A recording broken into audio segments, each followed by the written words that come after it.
குறைஞ்ச ஜனம் தான். பவுல் சொல்றாரு வேதத்துல, நீங்கள் சிலம் பண்ணினாலும் ஆகாயத்துல சிலம் பண்ணாதிருங்க. வந்திருக்கிறோம், காங்கிரேஷன் வந்துட்டா, இது வந்து ஒரு பாரம்பரியத்துக்கு ஒண்ணு கூடல. மலையாளத்துல பழமொழி இருக்கு, கழிச்செங்கிலும் நெய்யாப்பம் கழிக்கும். சாப்பிட்டா நல்லா சாப்பிடலாம், சாப்பிடாதுனா. கிறிஸ்தவ வாழ்க்கைனா இது பாரம்பரியமான வாழ்க்கையில இது ஒரு டைவர்ஷன். இது என்னது? சில நேரங்கள்ல ஆண்டவர் ஒரு சின்ன பிரேயர் தான் கொண்டு போவார். ஆண்டவர் நான் அதுக்கு முன்னாடி யோசிப்பேன், ஏன் இந்த ஜபத்துக்கு எனக்கு கொண்டு வந்தாரு, ஏன் கொண்டு வரணும் இந்த ஜபத்துல? ஏதோ அங்க ஒரு திருப்பு முனையை வச்சிருப்பாரு, அந்த இடத்துல நான் டைவர்ட் பண்ணி பாதையை அடைகிறதுக்காக. நம்ம போய்கிட்டே இருப்போம் கிறிஸ்தவ வாழ்க்கையில, நல்லாதான் ஓடுவோம். அதனாலதான் பவுல் எழுதுறாரு, ஓடுகிறவர்கள் அநேகர் ஓடினார் அல்லவா. எல்லாரும் ஓடலாம் கிறிஸ்தவ வாழ்க்கையில. நான் ஓடுறேன், நீ ஓடுற, ஆனா பந்தயத்தை அடைகிறவங்க எல்லாரும் அடைய முடியாது. குறுகிய கூட்டத்தால் மட்டும்தான் அடைவான். ஓட்டக்களத்தில் ஓடுனவர் எத்தனையோ பேர் அல்லவா, என்னால் விருது பிராபிப்பான் எங்கள் ஓடுது. ஓடுனா கிறிஸ்தவ வாழ்க்கையில நாம் ஒரு ஜெயத்தை அடைகிறவனாய் ஓட வேண்டும். அல்லேலூயா, அல்லேலூயா. சத்தமா சொல்லுங்கல்ல. அல்லேலூயா சொல்றதுனால வாய் வலிக்க போறது, அவரு மகிமை அடைவார். சத்தமா சொல்லுங்கல்ல. அல்லேலூயா. இன்றைக்கு இயேசு கிறிஸ்துவினுடைய ரத்தத்தை குறித்து தான் நாம் பேச போறோம். ஐயா சொன்னார் ஒரு வார்த்தை, ஐயா நீங்க இயேசுவினுடைய ரத்தத்தை மட்டும் பேசுங்க, படம்லாம் வேண்டாம். வசனத்திலே சிந்தனை வாங்க. படம் போடணும், நடனம் ஆடணும், அதை பண்ணணும், சுய கவர்ச்சிகளே வேண்டாம். அல்லேலூயா. நீங்க திருச்சபையில சுய கவர்ச்சி, இதை காட்டலாம், அதை காட்டலாம், அவனுடைய மைண்டை நீக்கலாம். என்ன மனதை நீக்கினாலும் இருதயம் நீக்கப்படாது. ஏன்னா சாத்தா இருதயத்தை கட்டி வைத்திருக்கிறான். அதுல ஏசு சொல்றாரு, 18 வருடமாய் இவளை கட்டி வைத்திருக்கிறான். அதனால தான் பிலிப்பியர்ல பவுல் எழுதுறாரு, கிறிஸ்துவுடனே கூட எழுதுவது உண்டானால் கிறிஸ்து வீற்றிருக்கிற மேலானவைகளை தேடுங்க. மேலானவைகளை தேட முடியல, ஏன்? சாத்தா நல்லா பவுன் பண்ணி வச்சிருக்கிறான். திரும்பவும் இந்த ரத்தத்துக்கு கீழே நம்ம வரணும். அதான் இஸ்ரவேல் ஜனங்களுக்கு பஸ்கா அடிக்கப்படவே இல்லை, ஆனாலும் அவங்க இஸ்ரவேலர்கள் தான். எகிப்தில் இருந்தாலும் அவங்க இஸ்ரவேலர்கள் தான். ஆனாலும் அவர்களால ஆராதனை செய்ய முடியாது. கர்த்தருக்குரிய இங்க பாருமா, கீழே குடிக்காதீங்க. உங்களதான் பார்த்தா பேசுறேன், பிரசங்கம் பண்ண வரல, ஆலோசனை கொடுக்க வந்திருக்கிறேன். ஐயா அது பிரசங்கம் பண்ண வந்தாரு, எழுதிக்கலாம் வேண்டாம். உனக்கு ஒரு ஆலோசனை இது, இந்த ஆலோசனையின்படி இந்த பாதையில ஓடு. எனக்கு பிரீச்சிங் பண்ண இடம் இல்லை நினைச்சுக்காதீங்க. போய் சொல்லுங்க எல்லா பாஸ்டர் மாட்டேன், ஐயா அவருக்கு வந்திருக்காரு. இதுல பிரான்ஸ், சுவிட்சர்லாந்து, நார்வே, டென்மார்க் எல்லா நாடுகளையும் நான் வாங்கத்தான் கூப்பிடுறாங்க பிரீச்சிங். உங்களுடைய பிரீச்சிங் எனக்கு வேணும்னு கூப்பிடுறாங்க. ஆனா ஒரு ஆளா இருந்தா கூட நாங்க ரொம்ப வைராக்கியத்தோடு பேசுவேன் தெரியுமா? சொல்ல முடியாது. இயேசு ஒரே ஒரு சமாரியா ஸ்திரீடத்துல வைராக்கியமா பேச ஆரம்பித்தார். ஏன்னா இயேசுக்கு தெரியும், இவளை கொண்டுதான் அந்த முழு கிராமத்தை ரட்சிக்கணும்னு சொல்லி. கூட்டங்கள் வரல, அவங்க வரல நினைக்காத. உன்னை ஆண்டவர் கொண்டு வந்திருக்கிற நோக்கம் என்ன தெரியுமா? உன்னை கொண்டு ஒரு கூட்டத்தை உருவாக்கும்படியாக. விசுவாசிக்கிறியா? விசுவாசிக்கிறீங்களா? எடுத்து வாசிங்க. 1 யோவான் 1ஆம் அதிகாரம் 7ஆம் வசனத்தை படிங்க. 1 யோவான் 1ஆம் அதிகாரம் 7ஆம் வசனம். பைபிளை கையில் எடுங்க, டிவில பார்க்க வேண்டாம். வசனத்தை பைபிள் பட்டயம், அந்த பட்டயத்தை எப்பவும் கையில வச்சிருக்கணும். பைபிள் இல்லாம எந்த நாட்டுக்கும் போகக்கூடாது, எந்த இடத்துக்கும் போகக்கூடாது. இது நம்ம கொடுத்த ஆயுதம். ஒரு நாள் வரப்போகுது, பைபிள் போகும்படியான பஞ்ச காலம் வரப்போகுது. துணி வாங்கினா 1000 வெள்ளி கொடுத்து துணி வாங்குறோம். பார்த்து எத்தனை துணி இருந்தாலும் வஸ்திரத்தை வாங்குறோம். ஆனா பைபிள் ஒன்னே ஒண்ணு விலை கொடுத்து வாங்க நம்மளால முடியல. அந்த நேரத்துல நம்மளோட பணத்தை சேமிக்கிறோம். அல்லேலூயா. 1 யோவான் 1ஆம் அதிகாரம் 7ஆம் வசனத்தை படிங்க. அவர் ஒளியா இருக்கிறது போல நாமும் ஒளியிலே நடந்தால் ஒருவர் ஐக்கியப்பட்டிருப்போம். அவருடைய குமாரனாகிய இயேசு கிறிஸ்துவின் ரத்தம், அவருடைய குமாரனாகிய இயேசு கிறிஸ்துவினுடைய ரத்தம் சகல பாவங்களை நீக்கி நம்மை சுத்திகரிக்கும். அல்லேலூயா. இயேசுவின் ரத்தம் சொன்ன உடனே ரொம்ப அழ ஆரம்பித்தேன். ஏன் தெரியுமா? இன்றைக்கு நீ வந்து இந்த சர்ச்சில் உட்கார்ந்து இருக்கிற காரணமே அந்த ரத்தம் தான். நீ பாட்டு பாடுறத பெருமைப்படுவ, பிரசங்க எடுக்கிறத பெருமைப்படுவ, சபையில் அங்கத்தினரா இருக்கிறதுல பெருமை அடைவ, இல்ல சில வரங்கள் வியாபரிக்கிறதுனால பெருமை அடையவ, பாஸ்டர் நான், பிஷப் நான், அவன் இவன்ற கிரேட்ல நீங்க எல்லாம் பெருமையில ஓடுவான். ஆனா எல்லா மேன்மையும் நமக்குள்ள வருகிறதுக்குடைய பிரதான காரணமே இந்த ரத்தம் தான். அதை மறந்துடுவான். அல்லேலூயா, அல்லேலூயா. ஏன்னா புறஜாதி மார்க்கத்தால் யாருமே உள்ள வர அனுமதி கிடையாது. இந்த ரத்தம் செய்யற வேலை, இந்த ரத்தத்துக்கு பல பகுதிகள் உண்டு. 7 காரியங்கள் நமக்குள்ள உண்டாக்குது. முதலாவது காரியம், ஒரு தகுதி உள்ளவனுடைய இடத்துல அதை கொண்டு வந்துருது. அல்லேலூயா. அதனாலதான் இங்கிலீஷ் பைபிள் அழகா இதுக்கு, if we walk in the light as he is in the light, we have fellowship with one another, and the blood of Jesus Christ is cleansed us from all sin.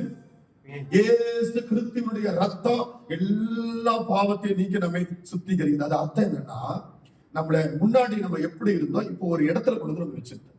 ஒரு தகுதி உள்ள இடத்துல கொண்டு வந்து நம்மளை வைக்குது. அதான் அந்த வேலை.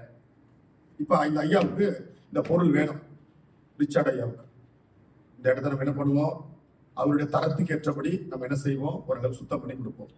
ஆனா இதே ஸ்டாண்ட இந்த நாட்டில் இருக்கிற பிரைம் மினிஸ்டர் கேட்கிறாரு, நீங்க இதை கொடுங்கன்னு கேட்கிறாரு. நம்ம எப்படி கொடுத்துருவோமா? என்ன செய்வோம் ஐயா சொல்லுங்க. இதை பாருங்க, வார்த்தை வந்துருச்சா, எவ்வளவு அழகுபடுத்தணுமோ அது அலங்காரமா. ஆண்டோடைய நோக்கம் என்னன்னா, புறஜாதி மார்க்கத்தார காலகாலமா இந்த யூத குலத்தில் இருந்ததை பார்க்கலாம், புறஜாதியை கொண்டு வந்து அந்த மார்க்கத்துக்குள்ள கொண்டு வரணும். அதான் ஆண்டோடைய நோக்கம். ரோமர் 9ஆம் அதிகாரம் 3ஆம் வசனத்தில் எழுதிக்கிறது, யார் அல்லவா இஸ்ரவேலர். ஒரு இஸ்ரவேலருக்கு கொடுக்கப்பட்ட வாக்குத்தத்தத்தின் அடிப்படைகளை படிக்கலாம், எடுத்து படிங்க. ரோமர் 9ஆம் அதிகாரம் 3ஆம் வசனத்திலிருந்து, இவர்கள் அல்லவா இஸ்ரவேலர். படிங்க ஐயா. ரோமர் 9ஆம் அதிகாரம், மாம்சத்தின்படி இனத்தாராகிய என் சகோதரருக்கு பதிலாக நானே கிறிஸ்துவை விட்டு சபிக்கப்பட்டவனாக வேண்டும் என்று விரும்புகிறேன். அவர்கள் இஸ்ரவேலரே. அவர்கள் இஸ்ரவேலரே. ஆண்டவர் இஸ்ரவேலர்னா யாரு? யூத குலம்னா யாரு? யார் யூத குலம்? வேதம் அழகா சொல்றது, இஸ்ரவேலுக்கு கொடுக்கப்பட்ட வாக்குத்தத்தம் என்ன? இவர்கள் அல்லவா இஸ்ரவேல். அடுத்த வாசிங்க ஐயா. புத்திர சுவிகாரம். நல்ல கவனிங்க, புத்திர சுவிகாரம், the spirit of adoption. Richard ஐயாவுடைய சொத்தை வந்து நான் அனுபவிக்க முடியுமா? அவருடைய மகனுக்கு தான் சொந்தம். இயேசு கிறிஸ்து பிதாவினுடைய அந்த சுதந்திரத்தை மற்றவன் அடைய முடியுமா? அந்த ரத்த வம்சத்துல யூத குலம் தான் அடைய முடியும். அவன் தான் புத்திர சுவிகாரம். அடுத்தது மகிமையும் உடன்படிக்கையும் நியாயப்பிரமாணமும் தேவாராதனையும். எவ்வளவு அழகா திக்கி படிக்கிறீங்க, முக்கியமான வசனம் வச்சு. அடுத்தது வாக்குத்தத்தங்களும் அவருடையவைகளே. இத பத்தி சொன்னா நல்லா சொல்லிக்கிட்டே வரலங்க. ஜனமும் இல்ல, கூட்டமும் இல்ல, சொல்ல முடியாது. அல்லேலூயா, அல்லேலூயா. இப்படிப்பட்டதான இஸ்ரவேலனே அந்த காணியாட்சி அடையக்கூடிய இடத்துல ஒரு புறஜாதி மார்க்கத்தான உள்ள எப்படி கொண்டு வர முடியும்? அந்த தகுதிக்குள்ள எப்படி கொண்டு வர முடியும்? உன் வீட்டுக்குள்ள ஒருத்தரை சேர்ப்பியா? ஒரு பிச்சைக்காரன் வீட்டுக்குள்ள சேர்க்க முடியுமா? ஒரு பைத்தியக்காரன் வீட்டுக்குள்ள சேர்க்க முடியுமா? அந்த சுதந்திரத்துக்குள்ள கொண்டு வர முடியுமா? முடியாது. என்னுடைய இல்லத்துல நாங்க அநாத ஆசிரமம் வைத்திருந்தோம். 100க்கும் மேற்பட்ட பிள்ளைகள் படிச்சிருந்தாங்க. எத்தனையோ பாஸ்டர்மார்கள் வந்திருந்தாங்க, நெருங்கியவர்கள் எங்க வீட்டுக்கு வந்திருந்தாங்க. ஆனா எங்களுடைய வீட்டினுடைய ரேஷன் கார்டுன்னு சொல்லுவாங்க அரசாங்கத்துடைய புஸ்தகத்துல. இங்க இந்த நாட்டில் இருக்கா என்பது தெரியல. இருக்கா? இந்த நாட்டில் இல்ல போல இருக்கு. அதுல எங்க அப்பா பேரு கீழே, அம்மா பேரு கீழே நாங்க வருவோம், அவ்வளவுதான். அதுக்கு மேல யாரும் அந்த இடத்துல வர முடியாது. உங்க இந்த நாட்டுல இருக்கா என்பதுல ஃபேமிலி ஐசி இருக்கா? ஃபேமிலியோட ரெக்கார்ட்ல யார் வருவா? அந்த குடும்பத்துக்குரியவங்க மட்டும் தான் அந்த இடத்துல வர முடியும். ஒருவேளை உங்களுக்கு நண்பர் இருந்திருக்கலாம், இந்த நாட்டுல ரொம்ப நெருங்கி வந்திருக்கலாம், இல்ல உங்களை பாதுகாத்தவங்க இருந்திருக்கலாம், உங்களை காப்பாற்றியவங்க இருந்திருக்கலாம். ஆனாலும் அந்த வம்சாவளியில மற்றவங்க உள்ள வர முடியாது. அது உன்னுடைய குடும்பம். அதே போல எபேசியருக்கு பவுல் எழுதுகிறார், பரலோக குடும்பம், பூலோக குடும்பம். நல்லா நீங்க எல்லாம் வந்து பைபிள் நல்லா படிக்கணும். படிக்க மாட்டீங்க வேதத்தை. இங்க இந்த நாட்டுக்கு வந்து பிரசங்கம் பண்ண கஷ்டமா இருக்கு. 100 அல்லேலூயா போட வேண்டியதா இருக்கு. ஏன்னா அவனுக்கு பைபிளே வேண்டாம். துட்டு, பணம், காரு, சாப்பாடு இதுக்குதான் ரெடியா இருக்கிறான். எங்க போய் கூட்டம் எப்படா முடியும், போய் ஹோட்டல்ல உட்காந்து சாப்பிடலாமான்னு இருக்கிறான். இதுல போஜனம் இதுதாங்க ஜீவனுள்ள போஜனம். இத படிங்க. இந்தியாவில பிரசங்கம் பண்ண ஆசையா இருக்கும். கூட்டத்தை 2.5 மணி நேரம் எடுப்போம். சில நேரம் கூட்டங்கள்ல ஒரு முறை காலையில எடுத்த கூட்டம் சாயந்தரம் முடிச்சோம். என்ன பேசுங்க, அவ்வளவு தாகமா இருப்பான். இங்க உள்ளவனுக்கு தாகமே கிடையாது. பணம் தான் அவனுக்கு கடவுள். டிக்னிட்டிக்கு குறைவில்லை. அல்லேலூயா. அங்க நாங்க பிரான்ஸுக்கு போயிருக்கிற தமிழர்களை பார்ப்போம், சாதாரணமா சிம்பிளா இருப்போம். ஆனா இங்க உள்ள தமிழர்களை பார்த்தா உலகத்துல ஒரு மலேசியா ஈஸியா கண்டுபிடிச்சிடலாம். அவனுடைய மேக்கப் முடிய வச்சு அப்படியே தனிவா தெரியும். இவன் இருக்கிறது இஸ்லாமிய நாடு, இன்னொருத்தனுடைய நாட்டுல இவன் உட்கார்ந்து இருக்கிறான். ஆனா இவனுடைய டிக்னிட்டிக்கு குறைவே இல்லை. வானத்துல இருந்து கீழே வந்த போல காட்டிப்பான். அல்லேலூயா. நீ உன்னுடைய தரம் எங்க இருக்கிறது? நீ புறஜாதி மார்க்கத்தார், எப்படி நீ இந்த சுதந்திரத்துக்குள்ள வந்த? இது அவர்கள் அல்லவா? இந்த ரத்தம் இந்த வேலையை பண்ணிச்சு. அல்லேலூயா. அந்த ரத்தம் என்ன அழ ஆரம்பிச்சிட்டேன். இன்னைக்கு நம்ம பாஸ்டர்னு பெருமை அடைகிறோம், பிஷப்னு பெருமை அடைகிறோம், அங்கத்தினர்னு பெருமை அடைகிறோம்.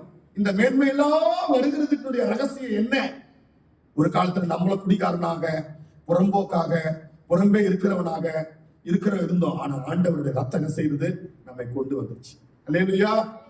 எப்படி இருந்தா அந்த ஐயாட்ட பாக்குறத கட்ட சிவகம் பண்ணி போட்டவர், என்னடா இவரு யாரை பார்த்து நம்மளை பார்த்து புறஜாதின்றாரு, நம்ம புறமானவங்களா தூரமானவங்களா இவரு சொல்றாரு, நான் நம்ப முடியலையே, பேசாம பைபிள் எடுத்து அவர் கேள்வி கேட்கலாமா அப்படின்னு யோசிக்கிறார். எடுத்து படிங்க, அவருடைய ஆன்சருக்கு பதிலுக்கு நான் ஆன்சர் தரேன். லேவியராகமம் 13ஆம் அதிகாரம் 46ஆம் வசனத்துல இந்த புறஜாதியார் யாரு, இவருடைய தகுதி என்ன, நம்ம அழகா எடுத்து படிக்கலாம். எடுத்து படிங்க. லேவியராகமம் 13:46. லேவியராகமம் 13ஆம் அதிகாரம் 46ஆம் வசனம். அந்த வியாதி அவனில் இருக்கும் நாள், அந்த வியாதி அவனில் இருக்கும் நாள் வரைக்கும் தீட்டு உள்ளவனாக எண்ணப்பட கடவுள். அந்த வியாதி இருக்கிற வரைக்கும் அவன் ஒரு தீட்டு. என்ன வியாதி? அது முந்தின வசனத்தை படிங்க ஐயா. 40 முந்தின வசனம் 45. அந்த வியாதி உண்டாயிருக்கிற குஷ்டரோகி வஸ்திரம் கிழிந்து. பாருங்க, பழைய ஏற்பாட்டுல புறம்பானவன் பாளையத்திற்கு எடுத்து அவனை பாளையத்துக்குள்ளேயே சிட்டிக்குள்ள கொண்டு வரக்கூடாது. தமிழ்ல பாளையம் இருக்கு, இங்கிலீஷ் பைபிள் அழகா இருக்கு சிட்டி. சிட்டிக்குள்ள அவனை கொண்டு வர முடியாது, சிட்டிக்குள்ள கொண்டு வர மாட்டாங்க யூதருடைய சிட்டியில. ஏன்னா அந்த வியாதி கடகடன்னு பரவிடும். குஷ்டரோகியா இருக்கிற ஒருத்தனை என்ன பண்ணுவாங்க? தூரமா தான் இருப்பான், கொண்டு போய் வெளியே வைப்பாங்க அவனை. ஆவிக்குரிய பிரகாரமாக புறஜாதி மார்க்கத்தாரை பார்த்து ஆண்டவர் குஷ்டரோகின்னு சொல்றாரு. அவன் பாவத்துல விழுந்தவன், சாபத்துல விழுந்தவன், பாவத்துக்கு வல்லமை உண்டு. பாவம் என்றதான வார்த்தை கிரேக்க மொழியில அமர்ஷியா, குறி தவறினவன், அவன் மார்க்கம் தவறினவன். யூதா நிருபத்தில் எழுதிருக்கு, இவர்கள் மார்க்கம் தப்பினவர்கள். அப்ப சாதாரண புறஜாதியார் வாக்கத்தார்கள் சாதாரண ஒரு குஷ்டரோகி, அவன் பாளையத்துக்கு புறம்பானவன். அவனுக்கு என்ன நியாயம் இருக்கு? அவனுக்கு உரிய தண்டனை என்ன தெரியுமா? யாரும் அவனை தொடக்கூடாது. அவன் சாகர வரைக்கும் தனியேதான் இருக்கும். எப்படி இருக்குன்னா, சத்தமா சொல்லுங்க. இப்ப நீங்க தனியா உங்களை சபையில் அறிவிப்பு கொடுக்குறாங்க, இந்த குறிப்பிட்ட நபரோடு கூட யாரும் சேரக்கூடாது, பேசக்கூடாது, தொடக்கூடாதுன்னா எவ்வளவு பெரிய தண்டனை அது. குஷ்டரோகி சாதாரணம் இல்லை, அவன் குஷ்டரோகின்றான். அவனை உள்ள கொண்டு, புறஜாதி மார்க்கத்தார் குஷ்டரோகிக்கு ஒப்பனையானவர்கள், அவங்களை உள்ள கொண்டு வரவே முடியாது. அந்த ஏன்னா பாளையத்துக்கு புறம்பானவர். அதனாலதான் இயேசு என்ன பண்ணாரு? உண்மையா பாளையத்துக்கு புறம்பானவன் தான், அவன் உள்ள கொண்டு வந்தா வியாதி ஒட்டிக்கும். அவன் ஒண்ணு செய்யறேன், அந்த குஷ்டரோகி போன இடத்துல நான் போய் நிக்கிறேன்னு சொல்லி இயேசு அங்க பாளையத்துக்கு புறம்பாயிட்டான். அல்லேலூயா. தம்பிமா கொஞ்ச நேரம் அமைதியில இருப்பான், நோண்டிக்கிட்டே கிடக்காது. இருக்குது 4 பேர் தான், இது பெரிய மீட்டிங் ஒண்ணு கிடையாது. அல்லேலூயா. பெரிய மீட்டிங் ஒண்ணு கிடையாது, பிரசங்கம் பண்றது ஆலோசனை தான் பண்றோம். இந்த ரத்தத்தை குறிச்சு ஆலோசனை பண்றோம். இது வீட்டு கூட்டம் மாதிரி. இது எங்களுக்கு எல்லாம் இங்க மெட்ராஸ்ல எங்களுக்கு வீட்டு கூட்டத்துல 50 பேர் கூட்டிடுவான். இது வீட்டு கூட்டம், ஆளை சபை கூட்டம் கிடையாது.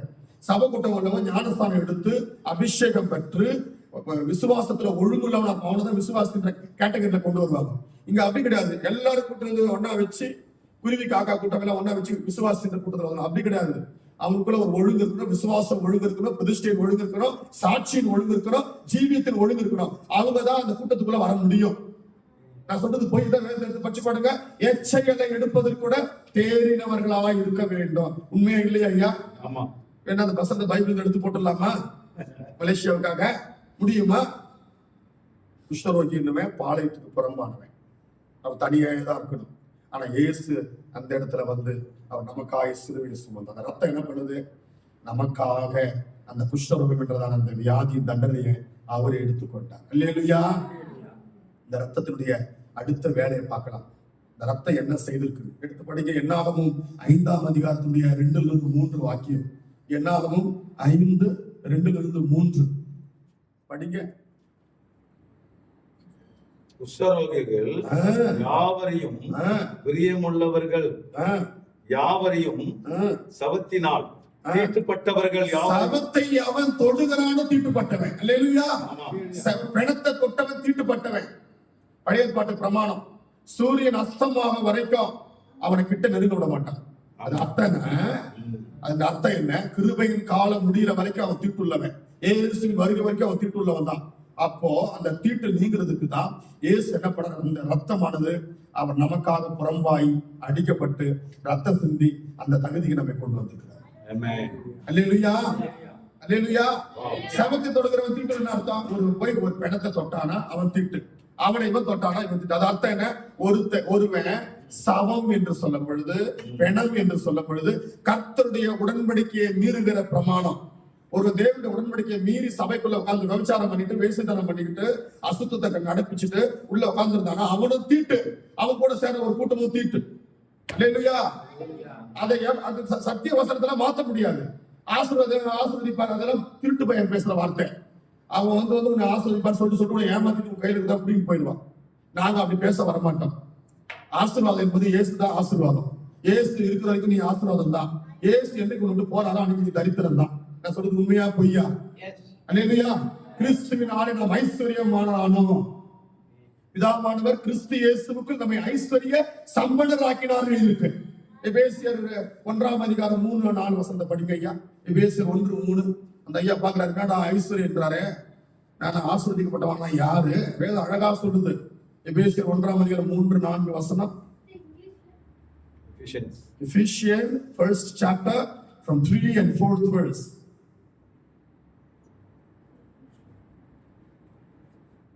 Verse 3 one word sir. நம்முடைய கர்த்தராகிய இயேசு கிறிஸ்துவின் பிதாவாகிய தேவனுக்கு ஸ்தோத்திரம். ஸ்தோத்திரம். அவர் கிறிஸ்துவுக்குள்ள உன்னதங்களில ஆவிக்குரிய சகல ஆசீர்வாதத்தினாலும் நம்மை ஆசீர்வதித்திருக்கிறார். என்னை ஆசீர்வதிக்க போறாரு, என்னை ஆசீர்வதிக்கலன்னு சொல்லவே கூடாது. ஆசீர்வதிச்சிட்டார் ஏற்கனவே. அதனாலதான் கொண்டு வந்து இந்த இடத்துல கொண்டு வந்து உட்கார வச்சிருக்காரு. இல்லைன்னா நீ எங்கேயோ ஒரு குடிகாரர் இடத்துல நீ இருந்திருப்ப. புறம்பாய் இருந்த நம்மை, பாளையத்துக்கு தூரமாக இருந்த நம்மை, குஷ்டரோகியா இருந்த நம்மை, சவத்தை தொட்டு தீட்டுள்ளவனாய் இருந்த நம்மை இந்த ரத்தம் என்ன பண்ணிருக்கு? அந்த தகுதியை தந்திருக்கிறது. அல்லேலூயா, அல்லேலூயா. இங்கிலீஷ்ல எழுதிருக்கிறது without the gate. கேட்டுக்கு வெளியே இருந்தான், இப்ப கேட்டுக்குள்ள கொண்டு வந்துட்டார். ஆசீர்வாத கூடாரத்துல ஒரே ஒரு வாசல் தான்.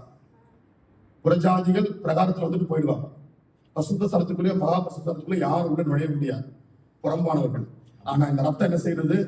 எல்லாரும் அந்த உடன்படிக்கை பெட்டிக்கிட்ட வரும்படியாய் கிருபை செய்திருக்கிறது. தைரியமாய் கிருபாசனத்துக்கு வர கடவீர்கள். ரத்தம் என்னோட எனக்கு அப்படியே குதிக்க ஆரம்பிச்சுட்டேன். ஐயோ அழ ஆரம்பிச்சுட்டேன். ரத்தம் எவ்வளவு மேன்மையானது தெரியுமா? இந்த ரத்தத்துல செய்யற வேலை என்ன தெரியுமா? அந்த ரத்தம் தான் உன்னை கழுவி இங்க உட்கார வைத்திருக்கிறது. நீ எப்படி இருந்த? லேவியராகமம் 24:14 படிங்க. 24 ரிச்சர்ட் ஐயா பாக்குறாரு, இவர் முடிக்க மாட்டார் போல இருக்க. கடிகாரத்தையும் ஒரு பக்கம் பாக்குறாரு, போனையும் பாக்குறாரு. இல்லையா? 24:14 படிங்க.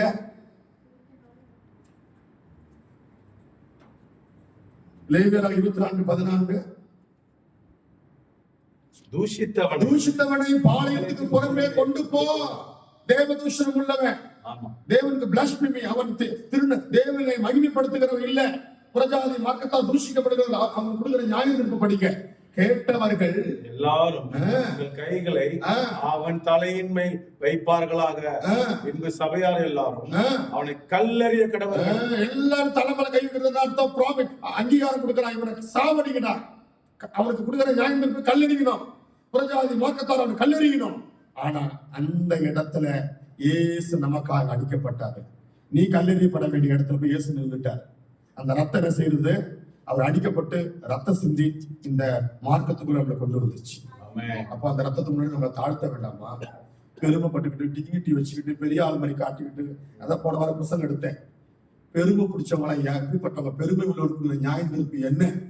ஒரு கூட்டம் கேட்டாங்க, இல்லையா இங்க வந்து மலேசியாவுக்கு இனிமேல் மாசம் வருவேன் சொன்னா. அல்லேலூயா. நீ எனக்கு காணிக்க தர, நீ எனக்கு உங்க காணிக்க எனக்கு வேண்டாம், நீ தரலாம் வேற வழி ஆண்ட தருவார். அதான் நான் சுவிட்ச் ஆஃப் சொல்லுவேன். ஐயா அதுக்கு பயப்படாதீங்க, அவங்க காணிக்க வேண்டாம். எலியா அந்த நாகமான குஷ்டரோகி காணிக்க வேண்டாம், உன் காணிக்க நீ எடுத்துட்டு போடா. அல்லேலூயா. ஏன்னா அது குஷ்டரோகியுடைய காணிக்க. பாளையத்துக்கு புறம்பானவன். லேவியராகமம் 24:23 படிங்க. சிவியர் ஜட்ஜ்மெண்ட் 4 பகுதி தான் படிக்கிறேன், எனக்கு டைம் எடுக்க வேண்டாம். அப்படியே தூஷித்தவனை பாளையத்துக்கு புறம்பே கொண்டு போய் அவனை கல்லெறியும்படி மோசே இஸ்ரவேல் பயங்கர தேவனுடைய சந்நிதியில் இருந்து, தேவ ஜனத்திலிருந்து அவன் அறுப்புண்டு போவானாக. அல்லேலூயா. புறஜாதி மார்க்கத்தாராய் இருந்த நம்மை, பாளையத்துக்கு புறம்பே இருந்த நம்மை இயேசு கிறிஸ்து, இப்ப பாருங்க இதை அப்படியே கையில வச்சுக்கிட்டு லேவியராகமம் 4:12 படிங்க. இப்போ அந்த புறம்பாய் குஷ்டரோகி இருக்க வேண்டிய இடத்துல, தீட்டுள்ளவர் இருக்க வேண்டிய இடத்துல, கல்லெறியப்பட வேண்டிய ஆள் இருக்க வேண்டிய இடத்துல, சபையார் மத்தியிலிருந்து அறுப்புண்டு போக வேண்டிய இருக்கிற இடத்துல யார் வராங்கன்னு பாருங்க. அந்த சகோதரன் போட்ட ஐயா பாக்குறாரு, ரத்தம் சொன்னாரு. இப்ப அந்த ரத்தம் என்ன வேலை செய்யுதுன்னு சொல்லுங்கன்னு கேட்கிறாரு. எடுத்து சொல்ற படிங்க, லேவியராகமம் 4:12 படிங்க. Leviticus 4th chapter. காலை முழுவதையும் பாளையத்துக்கு புறம்பே சாம்பல் கொடுக்கிற சுத்தமான இடத்தில் கொண்டு போய் கட்டளைகளின் மேல் போட்டு அக்னியால் லேவியராகமம் டிவில போடுப்பா. லேவியராகமம் 4ஆம் அதிகாரம் 12வது வசனம். அதே லேவியராகமம் 4:12. காலை முழுவதையும் பாளையத்துக்கு புறம்பே சாம்பல் கொட்டுகிற சுத்தமான இடத்திலே கொண்டு, அப்படிதான் படிக்கணும். காலையில போனேன், ஹோட்டல்ல சாப்பாடு கொடுத்தா புரியுமா சென்டென்ஸ்? காலையில போன ஹோட்டல்ல உட்கார்ந்து சாப்பாடு கொடுத்தாங்க, எப்படி இருக்கு? அப்படி படிக்கல, புரியுற மாதிரி காது படிக்கல. காலை முழுவதையும் பாளையத்துக்கு புறம்பே சாம்பல் கொட்டுகிற சுத்தமான இடத்துல கொண்டு போய் கட்டைகளின் மேல் போட்டு அக்கினியினாலே சுட்டெரிக்க கடவன். சாம்பல் கொட்டுகிற இடத்திலே அதை சுட்டெரிக்க கடவன். அல்லேலூயா. இதனுடைய அர்த்தம் என்ன? இந்த 4 பேர்களுக்கு, அந்த 4 கூட்டத்தாரையும் பாளையத்துக்குள்ள கொண்டு வரணும்னா, குஷ்டரோகியை உள்ள கொண்டு வரணும்னா, அது தீட்டுள்ளவனை உள்ள கொண்டு வரணும்னா, கல்லெறியப்படக்கூடியவனை உள்ள கொண்டு வரணும்னா, சபையாரால் நீக்கப்பட்டவனை உள்ள கொண்டு வரணும்னா, முதல் விமோச்சனம் ஒரு காளையை கொண்டு போய் புறம்பான இடத்துல, வெளியே, கேட்டுக்கு வெளியே, சிட்டிக்கு வெளியே, அவன் எந்த இடத்துல செய்த தவறு அதே இடத்துல போய் அந்த காளையை கொல்லணுமா. அல்லேலூயா. கொன்னா அவன் இவன் கொண்டு வர முடியுமா? அதெல்லாம் பார்த்தா நான் கர்த்தரா இயேசு கிறிஸ்து தானே அடிக்கப்பட்டார், அவர் ரத்தம் நம்மை உள்ளே கொண்டு வந்தது. அல்லேலூயா. இதெல்லாம் ஊழியக்காரருடைய ஸ்டடி. நாங்களாம் இந்த பிரசங்கம் எடுத்தா விடிய விடிய விடிய விடிய பேசலாம். பைபிள் எடுக்கிறது இல்லை, பைபிளே வேண்டான்றீங்க. ஒரு காலம் வரும், அந்த காலத்துல நீ வேதம் கிடைக்கவே கிடைக்காது. ஒரு சமுத்திரத்திலிருந்து மறு சமுத்திரம் போனாலும் கிடைக்காது. இன்னைக்கு பைபிள் படிக்க சொன்னா படிக்க மாட்டீங்க, உங்களுக்கு வேண்டாம், அதுக்கு டைம் இல்லைன்றீங்க. என்ன சொல்றாங்க? டைம் இல்லை. பணத்தை மட்டும் டைம் இருக்கு. நல்ல நாளெல்லாம் உழைச்சி கடைசியில எல்லாம் பேங்க்ல சேர்த்து வச்சு அவனும் தூக்கி போறான். அல்லேலூயா. என்னடா இதெல்லாம் பேசுறாரு, நம்ம கோவப்படுறாங்க மேல, என்ன இதெல்லாம் பேசுறாரு? அந்த பணம் பின்னாடி வரட்டும், அதை விட இயேசு முன்னாடி கொண்டு வா. முதலாவது தேவ ராஜ்யத்தையும் நீதியும் தேடுங்கள், அப்பொழுது இவைகள் எல்லாம் கூட கொடுக்கப்படும். முதலாவது சட்னியும் இட்லியும் தோசை மட்டும் வாங்கிடு, சட்னியும் சாம்பாரும் குடிய கொடுத்துருவாங்க. சட்னி சாம்பார் நீ கேட்க வேண்டிய அவசியமே இல்லை.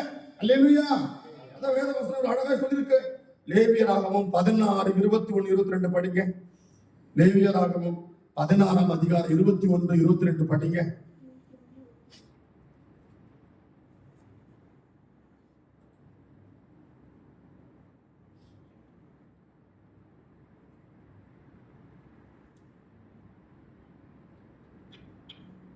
மழை பெய்யுற மாதிரி ஆயிடுச்சு, பைபிள் திறக்க மாட்டேங்க. படிங்க. லேவியராகமம் 16ஆம் அதிகாரம் 21, 22. ஏன்னா பைபிள் அப்படி சென்டென்ஸ் வாக்கில படிக்க கோச்சிக்க கூடாது சொல்றாரு.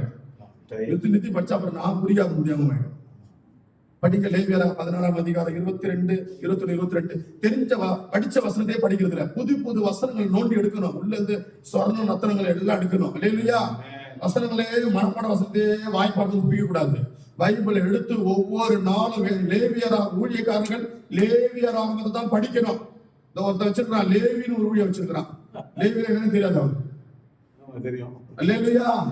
தேவநாமத்துக்கு மகிமை. லேவியராகமம் எவ்வளவு பெரிய புக்கு தெரியுமா? பிரதிஷ்டிக்கப்பட்டவர்கள், தேவனுக்காக டெடிகேட் பண்ணவங்க, தேவனுக்காய் பிரித்தெடுக்கப்பட்டவங்க, அப்போஸ்தலர்கள், அவங்க படிக்க வேண்டிய புஸ்தகம் அது. அல்லேலூயா. படிங்க. லேவியராகமம் 19ஆம் அதிகாரம் 17ஆம் வசனம் படிங்க ஐயா. டிவில இருந்து படிங்க. 19, 17 போடுப்பா.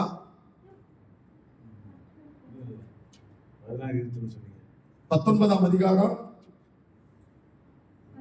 சாரி இந்த வசனம் தான். லேவியர் இதுதான். சாரி, படிங்க ஐயா, வேகமா படிங்க. அதன் தலையின் மேல் ஆரோன் தன் 2 கைகளையும் வைத்து இஸ்ரவேல் புத்திரருடைய சகல அக்கிரமங்களையும் அவர்களுடைய எல்லா பாவங்களினாலும் உண்டான அவர்களுடைய சகல மீறுதல்களையும் அறிக்கையிட்டு அவைகளை வெள்ளாட்டு கடாவினாலும் வெள்ளாட்டு கடாவினுடைய தலையின் மேலும் தலையின் மேல் சுத்தி அதை அப்படி படிச்சாதான் அந்த கிராமரோட புரிஞ்சுக்க முடியும். நான் படிக்கிறேன் பாருங்க. அதில் தலைமேல் ஆரோன் தன் 2 படிச்சா வருமா? அது எப்படி இலக்கியமா படிச்சா எல்லாரும் புரிய போது பாருங்க. அதில் தலையின் மேல் ஆரோன் தன் 2 கைகளையும் வைத்து அதன் மேல் இஸ்ரவேல் புத்திரருடைய சகல அக்கிரமங்களையும் அவருடைய எல்லா பாவங்களினால் உண்டான அவருடைய சகல மீறுதல்களையும் அறிக்கையிட்டு அவைகளை வெள்ளாட்டு கடாவினுடைய தலையின் மேல் சுமத்தி அதை அதற்கான ஆள்வசமாய் வனாந்தரத்துக்கு அனுப்பிவிட கடவன். அல்லேலூயா சொல்லுங்க. கடம் உயர்த்தி கரம் தட்டுங்கள. பாவ நிவர்த்தி செய்யணும்னு சொன்னா, தீட்டுப்பட்டவனை பாளையத்திற்கு புறம்பா இருந்தவனை உள்ள கொண்டு வரணும்னு சொன்னா, அங்க செய்ய வேண்டிய விமோச்சனம் என்ன தெரியுமா? அவன் ஆரோனோ அதனுடைய ஆசாரியர்களும் தலைமையில கையை வைத்து முதலாவது அங்கீகாரம் செய்யணும். அவங்க அங்கீகரிக்கணும். சில பேர் அறிக்கைட்டுருவாங்க சபையில, சாதாரணமா அறிக்கைட்டு ஓடிடுவாங்க. அவன் அறிக்கைட்டா என்பது சபையாருக்கே தெரிய இவங்க அறிக்கை போயிது. சும்மா அறிக்கைடுவான், சும்மா பேருக்குனாலும் தப்பிட்டேன் நான் மன்னிச்சிட்டேன். உண்மையான அறிக்கை என்பது வேற. ஆரோனும் அவன் குமாரன் வந்து கை வைத்து அங்கீகாரம் பண்ணணும். உன்னுடைய அங்கீகாரத்தை ஊழியக்காரன் முதல்ல அங்கீகரிக்கணும். இது மெய்யான சபையாருக்கு தெரியணும் உன்னுடைய அறிக்கை. இதான் மெய்யான மனம் திரும்புதல். அல்லேலூயா, அல்லேலூயா. அவருடைய எல்லா பாவங்களினாலும் உண்டான அவர்களுடைய சகல மீறுதல்களையும் அறிக்கையிட்டு, சரியான எல்லா மீறுதல்கள் எல்லாத்தையும் அறிக்கைட்டுருவான். ஆண்டவரே இதை செய்த அதை செய்த தப்பு பண்ண எல்லாம் மன்னிச்சுங்க. ஒன்னே ஒரு மட்டும் இதயத்துக்குள்ள வச்சு சொல்ல மனசு வராது. அதை மட்டும் விட்டுருவான். அது பரவாயில்ல. சகல அக்கிரமங்களையும் அவன் அறிக்கையிட்டு அவைகளை வெள்ளாட்டு கடாவினுடைய தலையின் மேல் சுமத்தி, அதை எல்லா அக்கிரமத்தையும் எடுத்து வெள்ளாட்டு கடாவில சுமத்துவான். யார் மேல் சுமத்தணும் சொல்லுங்க? அந்த வெள்ளாட்டு கடை தான் கர்த்தராகிய இயேசு கிறிஸ்து. இவன் செய்த அக்கிரமம், இவன் செய்த சாபம், தண்டம், பீடம் எல்லாத்தையும் வெள்ளாட்டு கடாவில சுமத்துவான். எல்லாம் அழகா ஒரு வாக்கியம். எல்லாம் மனப்பாடம் பண்ண வேண்டிய வசனம். வெள்ளாட்டு கடாவின் மேலுடைய தலையின் மேல் சுமத்தி அதை அதற்கான ஆள்வசமாய் வனாந்தரத்துக்கு அனுப்பிவிட கடவுள். அதை அப்படியே சுமத்தி அதை அப்படியே வனாந்தரத்துக்கு அனுப்பிவிடும். அந்த கர்த்தராகிய இயேசு கிறிஸ்து அடிக்கப்படும் ஆடு போல வனாந்தரத்துக்கு புறம்பாக சிலுவை மரணத்துக்கு ஒப்பு கொடுக்கப்பட்டார். இந்த வசனம் எவ்வளவு அழகா இருக்கு. சிலுவை மரணம் இருக்கா இல்லையா? இது மனப்பாடம் பண்ண வேண்டிய வசனம். ஆண்டவருடைய ஆசீர்வதிப்பார் மனப்பாடம் பண்ணாத. செத்து போன நம்ம பெட்டிகளை எந்த வாக்குத்த வசனத்தையும் எழுத மாட்டான். எழுதுவாங்களா? கர்த்தர் உன்னை ஆசீர்வதிப்பார் எழுதுவானா? சொல்லுங்க ஐயா. எழுத மாட்டான். அப்ப எங்க போச்சு வாக்குத்தத்தெல்லாம்? ஏன்னா அந்த நேரத்துல வாக்குத்தத்தமா தேவையில்லை, பணமும் தேவையில்லை, ஒன்றும் வரப்போறது இல்லை. நல்ல போராட்டத்தை போராடினேன், ஓட்டத்தை முடித்த விசுவாசத்தை இதைதான் எடுத்து எழுதுவான். எனக்கு இதுதான் தேவை. நித்தியமா இந்த வசனம் தான் உனக்கு தேவை. அல்லேலூயா. இயேசு கிறிஸ்துவினுடைய ரத்தம் தான் இந்த மார்க்கத்துக்குள்ள உன்னை கொண்டு வந்திருக்கிறது. எல்லாரும் நம்முடைய கண்களை மூடுங்க. நிறைய காரியங்கள் சொல்லலாம். ஆளுங்க இல்ல. ஐயா சொல்றாரு 30 நிமிஷத்துல முடிச்சுருங்க. இல்லையா? கரெக்டா இல்லையா? எனக்கு சொல்ல நிறைய இருக்கு, ஆசையா இருக்கு. இல்லையா? இன்னொரு வாக்கியம் படிக்கலாமா? இந்த ரத்தம் செய்யற இன்னொரு வேலையை பார்க்கலாம். படிக்க எபேசியர் 2ஆம் அதிகாரம் 13ஆம் வாக்கியத்தை படிங்க. இந்த ரத்தம் என்ன வேலை செய்யுது படிக்கணும். எபேசியர் 2:13 படிங்க. 2ஆம் அதிகாரம் 13ஆம் வசனம்.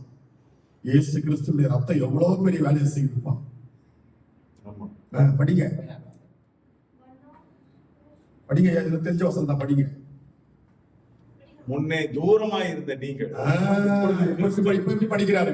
இப்ப எப்படி நல்லா படிக்கிறாரா? எடுத்து அந்த வார்த்தை கொடுக்கிறாரு. தூரமா இருந்த அதான் படிக்கணும். அப்ப உணர்ந்து படிக்கிறேன். இல்லையா? ஒருத்தவன் அடிச்சுட்டா ஒரு கோர்ட்ல போய் ஒரு காரியத்தை சொல்ல போற, நீ சொல்ற விதத்தை வச்சுதான் அந்த ஜட்ஜ் என்ன பண்ணுவான்? எழுத்து போடும். நீ தூங்கிட்டே சொன்னா என்ன நினைச்சுப்பா? இது உண்மையான மேட்டர் இல்ல. இல்லையா? வசனத்தை அவ்வளவு தாகத்தோடு கூட படிக்கணும். பெருமைக்கு சொல்லல. சில மனுஷன் கேட்பாங்க, ஐயா வராரு, இதை கொடுக்கலாம், சாப்பாடு வாங்கி தரலாம், அதான் இருக்கு. வரும் அந்த விசுவாசி மேல கோவம். கூட்டத்துல உட்காந்து ஒரு வசனத்தை படிக்க மாட்டான், ஒரு வார்த்தையை படிக்கிறது மாட்டான். இவன் எனக்கு சாப்பாடு இருக்குது, இவன் சாப்பாடு நான் சாப்பிடணும் வரல. ஐயா உங்க சாப்பாடு எனக்கு வேண்டாம். எங்க அபிஷேகத்தை நிறைஞ்சு ஆவில இருந்து சத்தியத்தை கேட்கறாங்களோ அவங்க எதை கொடுத்தாலும் விரும்பி சாப்பிடுவேன். அல்லேலூயா. முன்னே தூரமாய் இருந்த நீங்கள் இப்பொழுது கிறிஸ்துவின் ரத்தத்தினாலே சமீபமானீர்கள். இப்ப சொல்லுங்க ஐயா, இந்த ரத்தம் என்ன வேலை செய்திருக்கு? இந்த வசனத்தின்படி தூரமா இருந்தோம். இல்ல ஒரே வார்த்தை சொல்லு, இந்த ரத்தம் என்ன வேலை செய்யுது? அதே ஆன்சர் இருக்கு. சமீபமாயிட்டு எல்லாரும் கரெக்டா ஐயாவுக்கு. தூரமாயிருந்த நம்மை கொண்டு வந்து கிட்ட வச்சிச்சு. அல்லேலூயா, அல்லேலூயா. அதான் வாக்கியம். இப்ப ஐயா கிட்ட நான் பேசிட்டே இருக்கிறேன், ரிச்சர்ட் ஐயா கிட்ட இங்க அவர்கிட்ட பேசுறேன், ஆனா பேச முடியாது, தூரம். இப்போ கிட்ட வந்து நின்றுட்டேன், கையில வாட்ச் பண்ண பிடிக்க போயிடலாம். அல்லேலூயா, கிட்ட வந்துட்டேன். அல்லேலூயா. சில ஃபாரினர்ஸ் வெள்ளக்காரங்களாம் நான் தூரத்துல இருந்து பார்ப்பேன், ஆனா அவங்க கிட்ட கொண்டு போய் நிக்க வச்சுட்டாங்க ஆண்டவர். அவரோடு இருப்பேன், அவங்களோட பழகுவேன், அவங்களோட பேசுவேன், எனக்கு ஆச்சரியமா இருக்கும். அப்ப கர்த்தரோடு கூட இருக்கிறதுக்கு, அவரோடு கூட பாக்கியத்தை அடைகிறதுக்கு தூரமா இருந்த நம்மை கொண்டது கிட்ட உட்கார வச்சுட்டாங்க. அதான் ரத்தத்தினுடைய வேலை. அல்லேலூயா, அல்லேலூயா. அதனாலதான் சில பசுத்தவான்கள் ராத்திரி நேரங்கள்ல இருந்து விடிய விடிய விடிய ரத்தத்துல என்ன கழுவு. ஒரு பாஸ்டர் நான் பார்ப்பேன், பாண்டிச்சேரியில் இருக்கிறார். அவருடைய இப்ப போன கூட அவர் ராத்திரி தொடங்க விடிய விடிய தூங்க மாட்டார். என்னடா ஜெபம் பண்ணுவார், பாட்டு பாடவும் பிரசங்கம் இல்லை.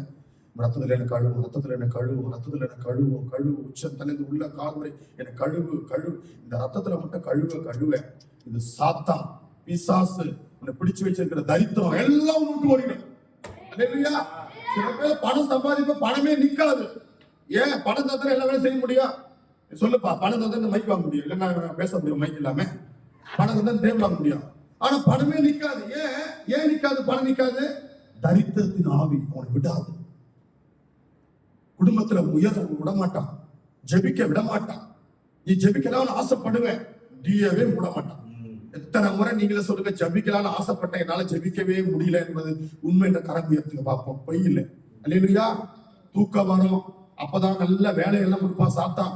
அப்பதான் சொந்த பந்தத்தார் வருவாங்க. சாத்தான் உன் குடும்பத்தை கட்டி வச்சே இருப்பான். அதனாலதான் இயேசு அழகா சொல்றார், ஆபிரகாமின் குமாரத்தியாகிய இவளையோ, சொல்லுங்க ஐயா, என்ன மறைச்சு பாக்குறீங்க? ஆபிரகாமின் குமாரத்தியாகிய இவளையோ சாத்தான் கட்டி வைத்திருக்கிறான் இயேசு. நான் வசனத்தை ஆச்சரியப்பட்டேன். கட்டி வைத்தது வேற ஆளும் தான் பரவாயில்ல. யார்? ஆபிரகாமுடைய குமாரத்தி, சுதந்திரத்தினுடைய குமாரத்தி, வாக்குத்தத்தம் பண்ணப்பட்ட இஸ்ரவேலுடைய குடும்பத்தி 3 பேரு பின்னாடி வந்திருக்கிறாங்க. அவங்களுக்காக 10 நிமிஷம் எடுத்து பேசுறேன். நல்ல டைம்ல உள்ள வார்த்தையில விட்டுட்டீங்க. அல்லேலூயா. அந்த ரத்தத்தினால ஒரு ஆசீர்வாதத்தை வச்சிருக்கிறார். இந்த ரத்தம், இந்துக்கள் கடாவை வெட்டி அந்த ரத்தத்தை சாமி கும்பிடுறான். எனக்கு அதை காணும்போது வயிறு எரியுது. ஐயோ, உண்மையாய் உனக்காய் ஒரு ரத்தம் சிந்தப்பட்டிருக்க, அந்த ரத்தத்தினுடைய மேன்மை உனக்கு தெரியலையே. அங்க போய் பாரு, கடா வெட்டுறவன பாரு, ராத்திரியோட ராத்திரி போய் நிக்கிறான். உங்களை கோயிலுக்கு கூட்ட வர மாட்டீங்க, ஏன்னா அந்த ரத்தத்தை வேண்டாம்ன்றீங்க. அல்லேலூயா. அந்த ரத்தத்தை வாங்க. இஸ்ரவேல் ஜனங்க எகிப்துல என்னதான் இருந்தாலும் ஆராதனை செய்ய முடியல. எகிப்துல இருக்கிற வரைக்கும் அவர்களால் நிமிர்ந்து போக முடியல. அவங்க பார்வோனுடைய கட்டுப்பாட்டுக்கு தான் இருக்கிறாங்க, ஆலோட்டின் கட்டுப்பாட்டுக்கு தான் இருக்கிறாங்க. எகிப்துல இருக்கிற வரைக்கும் அவர்களால் நிமிர்ந்து எந்த காரியமும் செய்ய முடியல. எப்போ பஸ்கா பலி அடிக்கப்பட்டதோ பார்வனால ஒன்னும் செய்யும், ராத்திரியோடு ராத்திரி போக வைக்கிறான்.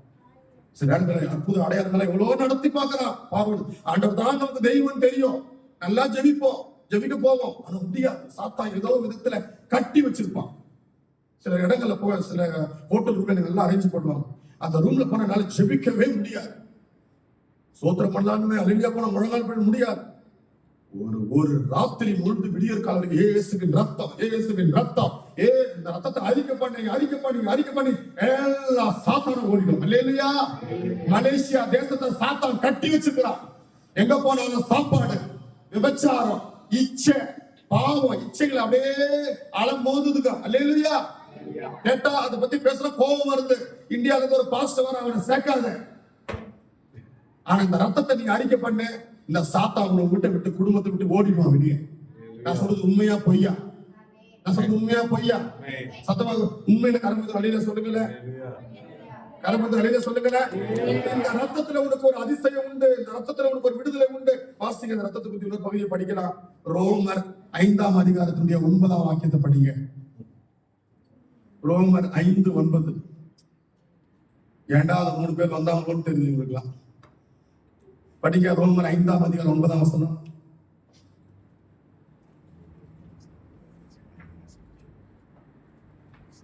இப்படி நாம் அவருடைய ரத்தத்தினாலே நீதிமான்களாக நீதிமான்களாக்கப்பட்டிருக்க கோபாக்கினைக்கு நீங்களாக அவராலே நாம் ரட்சிக்கப்படுவது அதிக நிச்சயமாக. எவ்வளவு பெரிய ஆசீர்வாதம்! கொஞ்சம் சிந்திச்சு பாருங்களேன். இந்த ரத்தத்துடைய வேலையை பாரு. உங்க நீதிமானம் ஆண்டவர் மாத்திட்டாரு. அல்லேலூயா, அல்லேலூயா. அதுக்கு முன்னாடி நீ ஒரு துன்மார்க்கத்தின் ஆவி உன்னை கட்டி வச்சிருக்கு. துன்மார்க்கத்தினுடைய ஆலோசனை உனக்குள்ள இருக்கு. அதனால தான் வேதம் சொல்லுது, துன்மார்க்கரும் பாவிகளும் அக்கினி கடலிலே தள்ளப்படுவார்கள். அவனுக்கு பிசாசு வைத்திருக்கிற இடம் என்ன தெரியுமா? நரக அக்கினி. உன்னை கொண்டு போய் அங்கதான் விட முடியும். உன்னை கொண்டு போய் உங்க ஆத்மாவை கொண்டு போயிட்டு நீங்க நினைக்கிறீங்க என்ன பிரசவம் பண்ணாலும் உங்களுக்கு ஏறல. நீங்க நினைக்கிறீங்க சரீர பிரகாரமான காரியத்தை தான் மேன்மை நினைக்கிறீங்க. நீ செத்து போன, இன்னைக்கு ராத்திரி இறந்து போனா உன் ஆத்மா யாருக்கிட்ட போகும்? நீங்க ஆண்டரை பத்தி சொன்னா உங்களுக்கு புரிய மாட்டேங்குது. உங்களுக்கு யாரு மேன்மை தெரியுது? மாமியார், மருமகள், ஃப்ரெண்டு, ஓனர் தான். நான் இப்ப சொல்றேன், நீ செத்து போன பிறகு உன் ஆத்மா யாருக்கிட்ட போவோம்? ஓனர் கிட்ட போக நினைக்கிறியா? ராத்திரி போகலாம் பிரயாசப்பட்டிருக்கிற உங்க நண்பர்கிட்ட உன்னுடைய ஆத்மா போகும். ஆத்மா எங்க போவோம்? உன் சரீரத்துக்கு கூட போ, சரீரம் கூட போயிடும். உன் ஆத்மா எங்க போவோம்? பதில் சொல்லு. நேரா சாத்தா வர, வாடா வாடா என் இடத்துக்கு வாட சொல்லி துன்மார்க்கு கொண்டு போய் அக்னி கடலிலே போடுவோம். அல்லேலூயா. நினைக்கிற அம்மா பாருங்க, அக்னி முதல்ல அக்னி கடல் என்பது இருக்கா ஐயா? நாங்க ப்ரூவ் பண்ணிட்டோமா வசனங்கள்ல? இல்ல இஸ்ரேல் ப்ரூவ் பண்ணட்டுமா? ரஷ்யாவில பொய்யா இருக்குமோ உண்மையா இருக்குமோ என்பதை நிரூபிக்கிறதுக்காக பூமியில தொலை போட்டாங்க. இவ்வளவு பெரிய புழுக்கள் இருக்கா. அந்த வேல்கனிக்கு நெருப்புல அந்த புழு அப்படியே மின்னுதான். அது பொய் இல்ல, இன்றைக்கு சரித்திரம் பேசுகிறது. வேதம் சொல்லிருக்கு, புழுக்கள் அங்கே சாகுவது இல்லை. அல்லேலூயா. அங்கே அலறல் சத்தம் கேக்குதா? சொல்லுங்க மார்க் 9:42 என்ன வசனம்? புழுக்கள் சாகல. மறக்காத.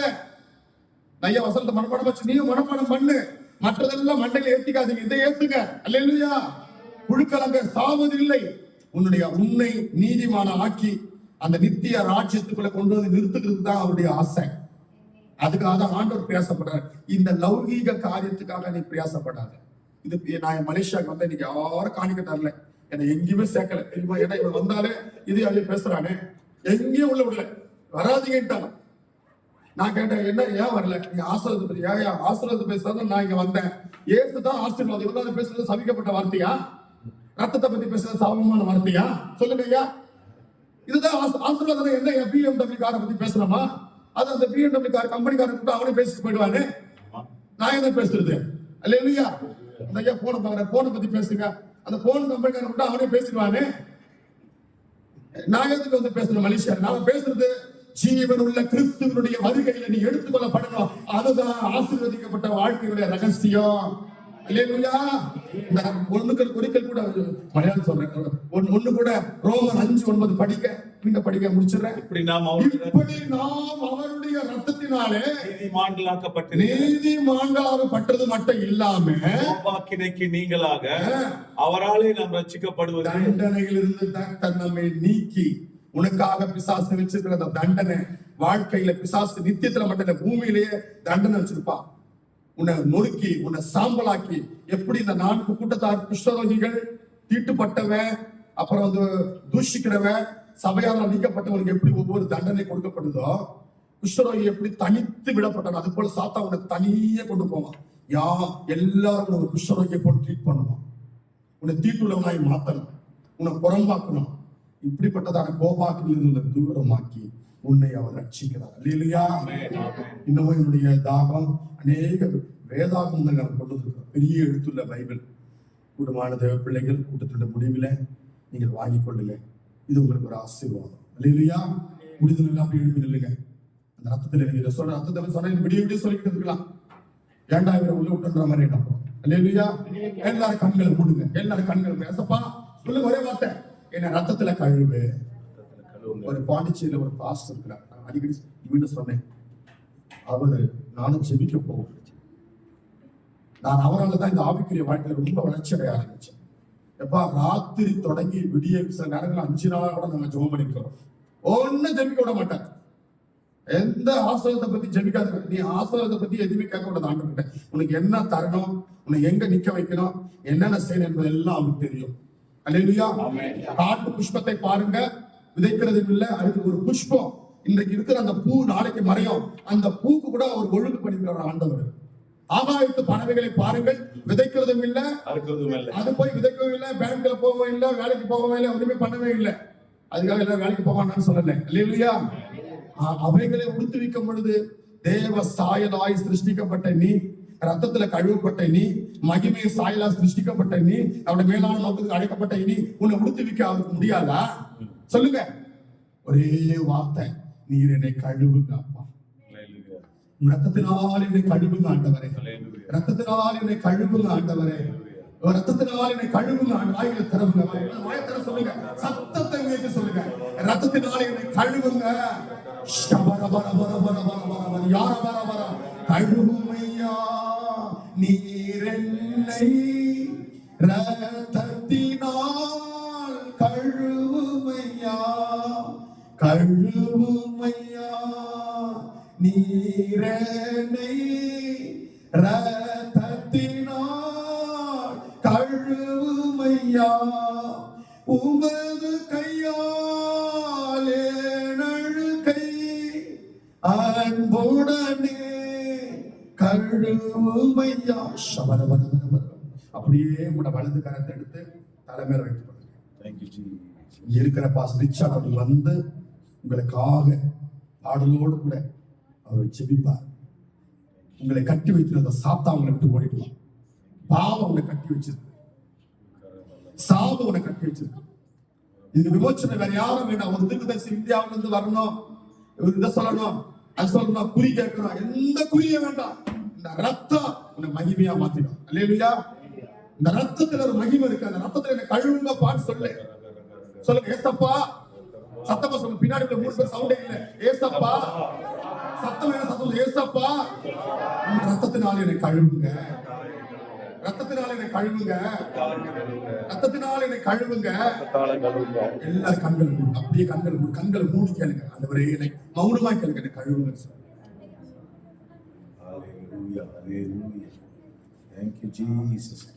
என்னை கழுவும் ஆண்டவரே சொல்லுவோமாக. என்னை கழுவும் ஆண்டவரே, ஆண்டவரே என்னை கழுவும் ஆண்டவரே. கல்வாரி ஆண்டவரே, மேட்டிலே கொல்கத்தாவில ஆண்டவரே நீ சிந்தின ரத்தத்துக்காக நன்றி, நன்றி சொல்லுவோமாக. ஆண்டவரே ஜெப ஆவியை தாங்கப்பா. உலக ஆசைகள் எங்களுக்கு வேண்டாப்பா, சொல்லுங்க. பிரபஞ்சம் வேண்டாம் ஆண்டவரே, பரிசுத்த ஆவியினாலே நிரப்பும், ஸ்தோத்திரிக்கிறோம், ஆவியினால் நிரப்பும் சொல்லுங்க. புதிய நாடை தாரும், புதிய ஆவியை தாரும், எழுத்துக்களை பார்க்க கிருபை தாரும், வேதத்தை நேசிக்க கிருபை தாரும் ஆண்டவரே. நன்றி அப்பா, நன்றி சொல்லுமாக. ஆமென், ஆமென். அப்படியே கண்களை மூடிக்கொண்டே இருப்போமாக, ஜெபம் பண்ணுவோமாக. அல்லேலூயா. ஆண்டவரே